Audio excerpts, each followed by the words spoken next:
एक नकली पनीर बनाने वाले गिरोह का भंडाफोड़ हुआ। अब उसके बाद उसका क्या असर बाज़ार में देखने को मिल रहा है? पनीरें सप्लाई की जाती थी जिस रेस्टोरेंट को, क्या उनको भी चिन्हित किया गया है? इस तरीके की कुछ खबरें हैं। 21 दिन की जो गाइडलाइन जारी की गई थी जहाँ पे चिकन जो है गोरखपुर में बंद रहेगा, उसके बावजूद जो है कई होटल और रेस्तरां और तमाम रेस्टोरेंट में इस तरीके की चीज़ें देखने को मिल रही हैं कि वहाँ पे अभी भी खुलेआम जो है चिकन बेचा जा रहा है सर। तो ये पैमाना कैसे सेट किया जा रहा है कि फ्रोज़न है या फिर बाहर से मंगवाया जा रहा है? अभी बीते दिनों सर खबर आई थी कोई नकली फूड इंस्पेक्टर बन के किसी आइसक्रीम की फैक्ट्री पे छापा मारे। नमस्कार जी, खबर देख रहे हैं और मैं हूं आपके साथ विक्की सिंह। अभी हम लोग मौजूद हैं खाद्य विभाग पे और हमारे साथ बातचीत करने के लिए सहायक आयुक्त सुधीर कुमार सिंह जी हमारे साथ मौजूद हैं बातचीत करने के लिए। और बीते कई दिनों से लगातार ये खबरें आ रही हैं गोरखपुर से कि जहाँ पे नकली पनीर मिल रहा है और एक खबर ये भी आई कि एक नकली फूड इंस्पेक्टर बन के आइसक्रीम की फैक्ट्री पे छापे मारने की भी खबरें लगातार इस तरीके से आ रही हैं। और अन्य दुकानों पर जिस तरीके से खाद्य सुरक्षा विभाग की लगातार छापेमारी की जा रही है, वो भी जो है वो गोरखपुर वासियों के लिए एक बेहतर चीज़ सामने आ रहा है। तो हमारे साथ इस मुद्दे पर बातचीत करने के लिए हैं और सारे प्रकरण को समझने की सिलसिलेवार ढंग से कोशिश करेंगे। सबसे पहले तो बहुत बहुत स्वागत है सर। Thank you. सबसे पहला सवाल यही है कि जिस तरीके से अभी बीते दिनों नकली पनीर को लेकर खबरें आई और एक खालिद नाम के एक व्यक्ति जो है वो गिरफ्तार हुआ, अब किस तरीके का माहौल देख रहे हैं जब से इतनी बड़ी छापेमारी के बाद एक बड़े पैमाने पर एक नकली पनीर बनाने वाले गिरोह का भंडाफोड़ हुआ? अब उसके बाद उसका क्या असर बाज़ार में देखने को मिल रहा है? हाँ, देखिए, ये जो कार्रवाई की गई थी वो अभिसूचना के आधार पे की गई थी और बड़ी कार्रवाई थी। इसमें काफ़ी सारे केमिकल बरामद हुए थे और सिंथेटिक पनीर बनाए जाने की पुष्टि हुई थी। तो अभी जो लोगों में हमने देखा है कि उसके बाद कार्रवाई के बाद जब से इनको जेल भेजा गया तो अगल बगल के ज़िलों से जो सप्लाई होती थी जो ख़राब चीज़ों की, वो थोड़ी रुक गई है। उसके साथ साथ जो पनीर लोग बनाते थे उनमें भी ये एक मैसेज गया है कि अगर वो गलत करेंगे तो उनके साथ भी इस तरीके के वो हो सकती हैं, कानूनी कार्रवाइयाँ हो सकती हैं। तो सुधार का माहौल है और थोड़ा बहुत जो लोग अपना जैसे पनीर बनाते हैं उसमें जिस तरीके की चीज़ें उल्टी सीधी मिला रहे थे उसमें काफ़ी कमी आई है। लेकिन विभाग उस पर बराबर नज़र बनाया हुआ है और ये छापेमारी अभी भी जारी रहेगी जब तक कि पूरी तरीके से इन चीज़ों में सुधार नहीं हो जाता। जहाँ पे वो सर पनीरें सप्लाई की जाती थी जिस रेस्टोरेंट को, क्या उनको भी चिन्हित किया गया है? इस तरीके की कुछ खबरें हैं। हाँ, देखिए, इसमें रेस्टोरेंट्स जो होते हैं वो पनीर के उत्पाद बनाते हैं लेकिन वो किसी एक रेस्टोरेंट पे सप्लाई नहीं होती थी। उसको ये लोग लेके किसी होलसेलर या थोक विक्रेता को देते थे और थोक विक्रेता उनको जगह जगह जो रेस्टोरेंट या जहाँ भी पनीर यूज़ होती है वहाँ पे वो करते थे। लेकिन जो रेस्टोरेंट पे कार्रवाई का इस पर कोई बहुत विशेष वो अर्थ नहीं आएगा। इनमें जो थोक विक्रेता हैं उनको चिन्हित किया गया है और उन पर हम लोग चिन्हित करके कार्रवाई कर रहे हैं कि कहीं ये चीज़ें फिर से रिपीट ना हो। अच्छा, लगातार इस प्रकार की खबरें आ रही हैं कि 21 दिन की जो गाइडलाइन जारी की गई थी जहाँ पे चिकन जो है गोरखपुर में बंद रहेगा, उसके बावजूद जो है कई होटल और रेस्तरां और तमाम रेस्टोरेंट में इस तरीके की चीज़ें देखने को मिल रही हैं कि वहाँ पे अभी भी खुलेआम जो है चिकन बेचा जा रहा है सर।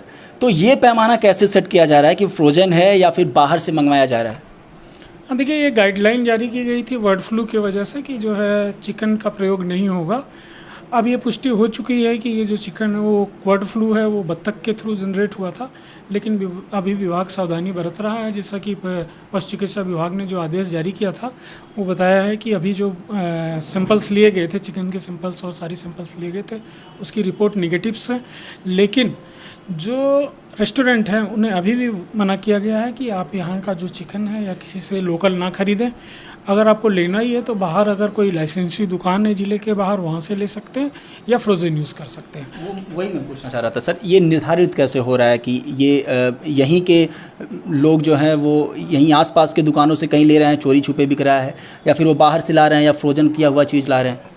देखिए, जो फ्रोज़न होता है वो ऑलरेडी पैक होता है और उस पर नाम, पता और पैकिंग तिथि वो सब लिखी होती है, तो उसमें तो कोई संभावना नहीं होती है। लेकिन जो ताज़ा मीट होता है उसमें एक संभावना बनती है कि आसपास के लोगों से ख़रीदा गया है।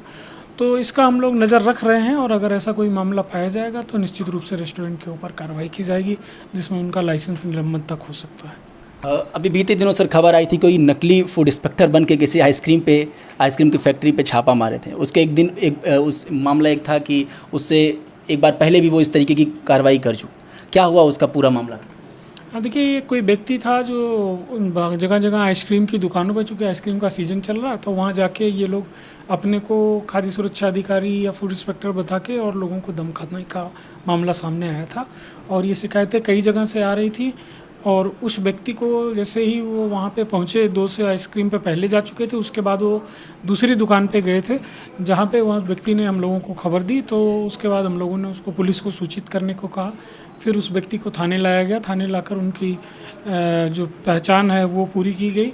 इसके साथ साथ उनको धारा 151 में चालान किया गया है। अन्य चीज़ें अभी जांच की जा रही हैं। जांच में जैसा होगा तो उनके खिलाफ अन्य कार्रवाइयाँ की जाएगी। बीते दिनों सर बेतिहाता के कुछ दुकानों से जैसे पिज्जा हो गया, कच्चा तेल हो गया सरसों का, तो इन तेल को जो है और इनके लिए सैंपल भेजा गया था। तो सैंपल जो है वो गोरखपुर में ही प्रयोगशालाएं हैं या बाहर जाता है वो सारी चीज़ों को जांच करने के लिए? हाँ देखिए, जो हमारे ज़िले में सैंपल होते हैं वो अपने ज़िले में नहीं जाते जब तक कोई अपरिहार्य परिस्थिति ना हो। जैसे कि मान लीजिए मीट का मामला है या मछली का मामला है, जिनको दूर नहीं भेजा जा सकता, ख़राब हो जाएगा, तो ये ज़िले के बाहर ही जाती है। ये गोपनीयता और पारदर्शिता बनाए रखने के लिए किया गया है, जिससे यहाँ से कोई लोकल दबाव ना डाला जा सके। तो यहाँ के जो सैंपल होते हैं वो बाहर के ज़िलों में जाते हैं। मौसमी जो फल हैं सर इस समय, मान लीजिए लीची है या आम है, अब लीची में ये खबर ये आ रही है कि लीची को जो उसका नेचुरल रंग है उससे अधिक लाल वो दिख रहा है। इसमें जो है खाद्य सुरक्षा विभाग इसके लिए किस तरीके से काम कर रहा है? हाँ देखिए, ये खबर आई थी और ये खबर सही भी है कि कहीं कहीं पे जो लोग हैं लीची को कच्ची तोड़ लेते हैं या कृत्रिम रूप से पका रहे हैं, पकाने के बाद उसको स्प्रे पेंट से लाल कलर से रंग रहे हैं। तो उसका हम लोगों ने जांच कराई थी। कुछ मामले भी सामने आए हैं। हम लोग इसका ये देख रहे हैं कि ये किया कहाँ पे जा रहा है, ये मंडी में हो रहा है या जहाँ से माल आ रहा है वहाँ पे हो रहा है। जैसे इसकी सूचना हमें मिल जाती है तो उस आधार पे इस पे जो है कड़ी कार्रवाइयाँ होंगी और जो लोग इसको बेच रहे हैं वो भी इस पे ये जान जाएं कि इस तरीके की चीज़ें करने पे उनको भी नुकसान हो सकता है। सर एक और सवाल है, जैसे जो छोटे व्यापारी हैं या फिर ये कह रहे हैं कि पटरी व्यापारी जो हैं, जो छोटे व्यवसाय करते हैं, उनके लिए क्या गाइडलाइन जारी की गई है जो उनके लाइसेंस को कितना सरल बनाया गया है कि तो आसानी से वो लाइसेंस पा सकें? हाँ देखिए, भारत सरकार ने और प्रदेश सरकार ने जो छोटे व्यापारी हैं, रेहड़ी खोमचे, और इनका सबसे पहली बात तो ये है कि उनको निःशुल्क रजिस्ट्रेशन कराया जा रहा है। उनसे कोई फ़ीस नहीं ली जा रही है और उनको तत्काल दिया जा रहा है। उसके लिए उनको एक आधार कार्ड और एक फ़ोटो की ज़रूरत होती है।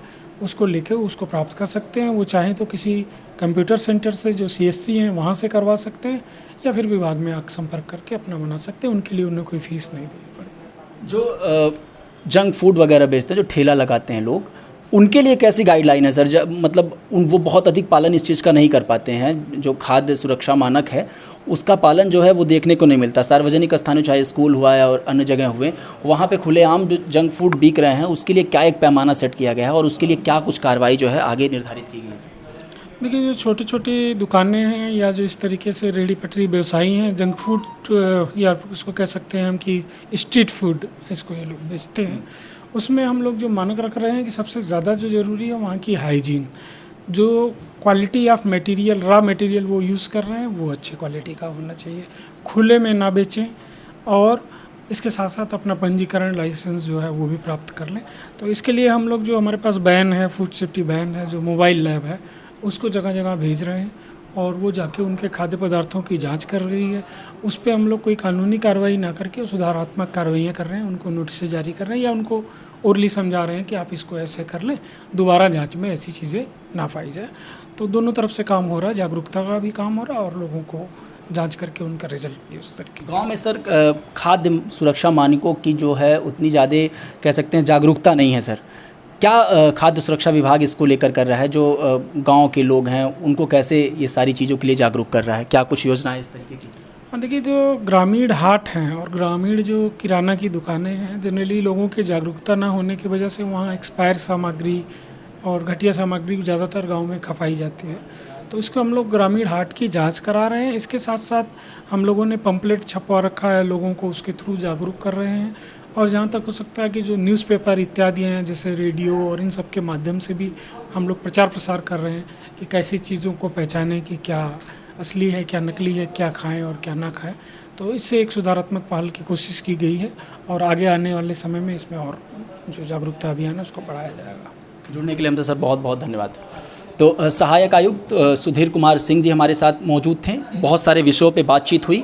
उम्मीद करते हैं कि आप जो इस समय खाद्य सुरक्षा विभाग से आपके प्रश्न हुए होंगे, उन तमाम प्रश्नों को मैं इनसे किया और उनकी जानकारी आप तक पहुंचाया। इस वीडियो पे आपकी क्या राय है, अपनी प्रतिक्रिया दीजिएगा। बने रहें GR खबर के साथ। मैं था आपके साथ विक्की सिंह।